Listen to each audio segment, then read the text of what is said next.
Assalamu alaikum. I am Hadira Shabir from Eastern Department from this University Faisalabad, and thanks Dr. Muhammad Akram for organizing this webinar.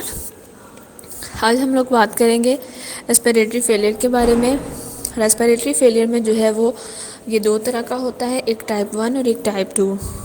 Type 1 میں جو ہے وہ asthma اور pneumonia وغیرہ آ جاتا ہے، اور ٹائپ 2 میں جو ہے وہ اگر اپر ایئر وے obstruction ہو جائے یا فل چیسٹ انجری ہو جائے، یا اس میں کیا ہوتا ہے کہ فل لنگ جو ہے وہ انوالو ہوتا ہے. اس کے بعد اگر ہم لوگ دیکھیں کہ ٹائپ 1 میں کیا ہوتا ہے، ٹائپ 1 میں جو پارشل پریشر جو آکسیجن کا ہے وہ کم ہوتا ہے. اگر ہم لوگ اے بی جیز جو ہے وہ بلڈ گیس انالائسس کروائیں تو اس میں جو ہے وہ جو ہمارا پارشل پریشر آکسیجن کا ہے وہ اگر جو ہے وہ کم آئے، اور جو partial pressure of carbon dye oxide ہے وہ زیادہ آئے، تو اس کا مطلب یہ ہے کہ ٹائپ 1 فیلئر ہے. ٹھیک ہے، اس میں پی ایچ نارمل ہی رہتی ہے. ٹھیک ہے، اس میں جو ہے وہ ریسپیریٹری ایسیڈوسس بھی ہو جاتا ہے. ٹھیک ہے، جب جو ہے وہ پارشل پریشر آف جو کاربن ڈائی آکسائڈ ہے وہ اگر کم ہوگا تو کیا ہو جائے گا کہ ایسیڈک ہو جائے گا، وہ اس کی پی ایچ ایسیڈک ہو جائے گی. اور جب یہ بہت زیادہ ہماری باڈی میں ہو جاتا ہے تو باڈی کی پی ایچ جو ہے وہ کم ہو جاتی ہے، اور اس سے کیا ہوتا ہے ایسیڈوسس ہو جاتا ہے، جس کو کہتے ہیں ریسپیریٹری ایسیڈوسس. لیکن اگر یہ باڈی میں کم ہو جائے تو پی ایچ جو ہے وہ ہائی ہو جاتی ہے، جس کو کہتے ہیں ریسپیریٹری الکلوسس. ٹائپ 2 کی بات کریں تو ٹائپ 2 میں جو ہے وہ پارشل پریشر ہے جو آکسیجن کاربن ڈائی آکسائڈ کا وہ اس میں زیادہ ہوتا ہے، جو آکسیجن کا ہے وہ کم ہوتا ہے، پی ایچ اس میں کم ہوتی ہے. ٹھیک ہے، اس میں جو بائی کاربونیٹس وغیرہ جتنے ہی زیادہ ہوں گے اتنا جو ہے وہ کم H2CO3 جو ہے وہ کم مطلب کہ پروڈیوس ہوگا. تو اس سے کیا ہوگا پھر وہ نارمل ہوگا، کیونکہ کڈنی نے کیا کرنا ہوتا ہے کہ کڈنی نے اس کو جو ہے وہ مطلب کہ اس کی ایکسکریشن کو جو ہے وہ کم کرنا ہوتا ہے. ٹھیک ہے، اگر تو کڈنی جو ہے وہ اس کو ایکسکریٹ کرے گی زیادہ سے زیادہ، ٹھیک ہے، تو دین جو ہے وہ پارشل پریشر جو کاربن ڈائی آکسائڈ کا وہ تب جو ہے وہ نارمل ہوگا. اگر تو کیونکہ باڈی میں جتنا زیادہ ہوگا وہ جو ہے وہ ایسیڈوسس کاز کرے گا. پھر یہ کڈنی نے کیا کرنا ہوتا ہے کہ اس کو جو ہے وہ زیادہ سے زیادہ ایکسکریٹ کرتا ہے یہ باڈی سے، جس کی وجہ سے جو پھر پارشل پریشر ہے کاربن ڈائی آکسائڈ کا وہ نارمل ہو جاتا ہے. اگر ہم لوگ اس کے آگے نیکسٹ ٹائپ 1 ٹریٹمنٹ کی بات دیکھیں تو سب سے پہلے تو یہ ہے کہ اس کی کاز کو ٹریٹ کرنا ہوگا. تو ایستھما ہے تو پھر برونکو ڈائلیٹرز دیں گے، اگر نیمونیا ہے تو اینٹی بایوٹکس دیں گے. ٹھیک ہے، اگر تو پیشنٹ ہائپوکسک ہے اس کا ایئر وے مینٹین کریں گے، آکسیجن تھراپی دیں گے.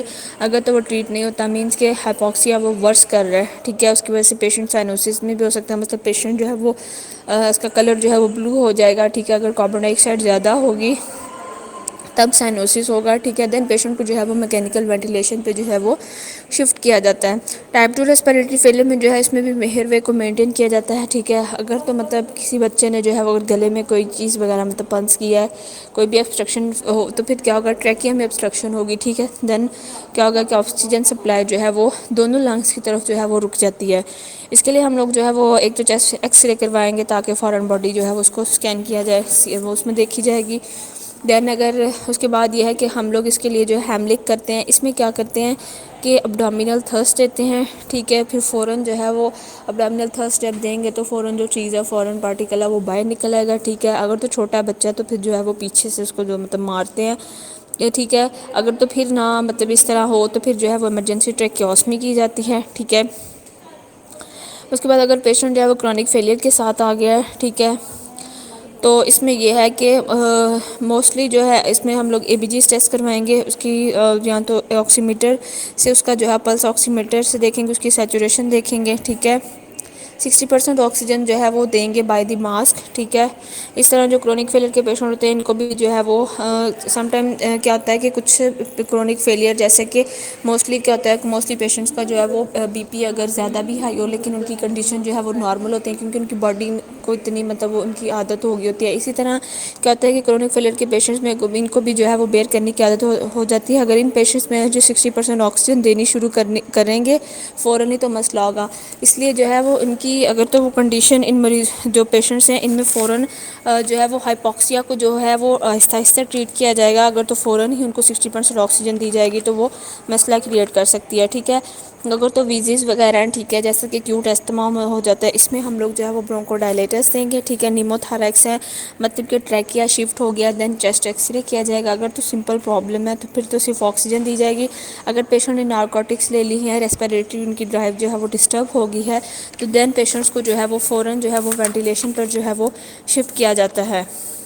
اس کے بعد اگر ہم لوگ استھما کی بات کریں، استھما جو ہے وہ obstructive لنگ ڈیزیز ہے، ریورسیبل obstruction ہوتی ہے یہ ٹھیک ہے، یہ کسی بھی الرجنس کی وجہ سے ہو سکتی ہے جس کے رزلٹ میں باڈی جو ہے الرجک ریئیکشن شو کرے گی، فار ایگزامپل کسی کو پرفیوم وغیرہ سے ہوتی ہے، اگر کسی نے پرفیوم انہیل کر لیا ٹھیک ہے، ماسٹ سیلس جو ہیں وہ ایکٹیویٹ ہوتے ہیں، آئی جی جو اینٹی باڈیز ہیں وہ ماسٹ سیل پہ جا کے اٹیچ ہو جاتی ہیں، دن کیا ہوتا ہے کہ انفلیمیٹری میڈیٹرز جو ہیں وہ ریلیز ہونا شروع ہو جاتے ہیں، جن میں جو ہے وہ پروسٹاگلینڈین آ جاتا ہے، لیکوٹرائنز آ جاتے ہیں، سائٹوکائنینز آ جاتی ہیں، بریڈیکینین آ جاتا ہے، یہ انفلیمیشن کاز کر دیتی ہیں برونکائی میں یا برونکیولس میں، جب انفلیمیشن ہوتی ہے تو وال جو ہے وہ تھک ہو جاتی ہے، ایڈیمیٹس ہو جاتی ہے، الرجک ہو جاتی ہے، ریڈ کلر کی ہو جاتی ہے، اور ایئر وے جو ہے وہ نیرو ہو جاتا ہے، جب ان میں سے ہوا گزرتی ہے تو ہوا کے گزرنے کی مطلب وہ ٹکراتی ہے ویز کے ساتھ، تب ویزنگ ٹائپ ساؤنڈ جو ہے وہ پروڈیوس ہوتی ہے ٹھیک ہے۔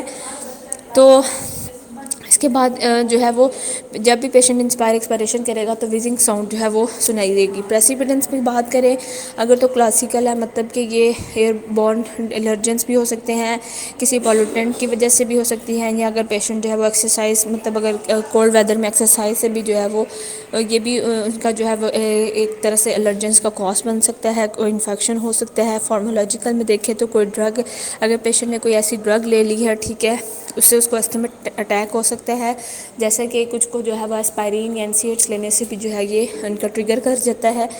پیتھوفیزیولوجی اس میں یہی ہوگی کہ اس میں جو ہے وہ جب بھی وہ کوئی انہیل کرے گا کسی بھی چیز سے الرجن ہوگی، ماسٹ سیل ایکٹیویٹ کریں گے، آئی جی اینٹی باڈیز جو ہے وہ جا کے اس پہ اٹیچ ہوں گی اور انفلیمیٹری میڈیٹرز جو ہیں وہ ریلیز ہو جائیں گے، دین انفلیمیشن ہو جائے گی۔ اس میں ایک یہ ہوتا ہے کہ ہائپر ٹرافی جو ہے وہ اس میں جو ہے وہ ہائپرٹرافی جو ہے وہ اسموتھ مسلس کی آ جاتی ہے۔ اگر ہم لوگ اس کے سائلنٹ سمٹمس کی بات کریں کہ دو طرح سے ہو سکتے ہیں، ایک مائلڈ اٹیک اگر تو ریسپیریٹری ریٹ ہائی ہو جاتا ہے، پیشنٹ کا ہارٹ ریٹ انکریز ہو جاتا ہے ٹھیک ہے، ویزنگ ساؤنڈس ہوتی ہیں۔ سپیئر اٹیک میں کیا ہوتا ہے کہ پیشنٹ سے جو ہے وہ صحیح طرح مطلب پورا بولا بھی نہیں جاتا ٹھیک ہے، اس کے بعد اس میں جو ہے وہ بہت زیادہ ویزنگ ساؤنڈس ہوں گی، اس میں بھی جو ہے وہ ہم لوگ پھر ایئر وے کو مطلب ٹریٹ کریں گے۔ اس کے علاوہ جو ہے وہ ABGs ٹیسٹ کروائیں گے، چیسٹ ایکس ریز وغیرہ، لنگز چیسٹ ایکس ریز وغیرہ کروائیں گے، دین جو ہے وہ اکارڈنگ ٹو کاز اس کو جو ہے وہ ٹریٹ کیا جائے گا۔ Okay sir, thank you.